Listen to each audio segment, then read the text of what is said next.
সংশোধিত আরপিও নির্বাচনী আচরণবিধি সহ বিভিন্ন বিষয়ে আগামী 13 তারিখ থেকে রাজনৈতিক দলগুলোর সঙ্গে সংলাপ শুরু করবে নির্বাচন কমিশন। বিকেলে নির্বাচন কমিশন সচিবালয় এক ব্রিফিংয়ে তথ্য জানান ইসির সচিব আক্তার আহমেদ। বলেন, বাগেরহাট জেলা 4টি সংসদীয় আসনের পরিবর্তে 3টি করে নির্বাচন কমিশনের দেয়া গ্যাজেট অবৈধ আদালতের দেয়া এমন রায়ের কপি হাতে পাওয়ার পর কমিশন পরবর্তী সিদ্ধান্ত নেবে। এক প্রশ্নের জবাবে সচিব বলেন, সীমানা নিয়ে প্রায় 30টি মামলা চলমান রয়েছে। এসব মামলার কারণে তফসিল ঘোষণায় প্রভাব পড়তে পারে বলে মন্তব্য করেন ইসি সচিব।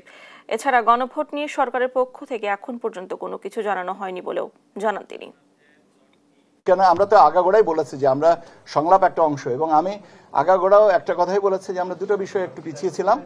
একটা হচ্ছে যে আপনার রাজনৈতিক দলগুলোর সাথে মতবিনিময় বা সংলাপ, আর দ্বিতীয়টা হচ্ছে যে পর্যবেক্ষকদের আপনার নিবন্ধন। এই দুটো বিষয়ে আমরা পিছিয়ে আছি। আমি আগাগোড়াই সবসময় আপনাদেরকে বলেছি, এখানে তো কোনো কিছু এখন তারপরেও আমাদের চেষ্টাটা হচ্ছে এই মাসের ভিতরে যাবতীয় কার্যক্রমটা করে আমরা যেন একটা লক্ষ্যমাত্রায় পৌঁছাতে পারি। আমি বিশ্বাস করি যে আমাদের অনুরোধে রাজনৈতিক দল যাদের সাথে আমরা 13 তারিখ থেকে মতবিনিময় করব, তারা নিশ্চয়ই সাড়া দিবেন।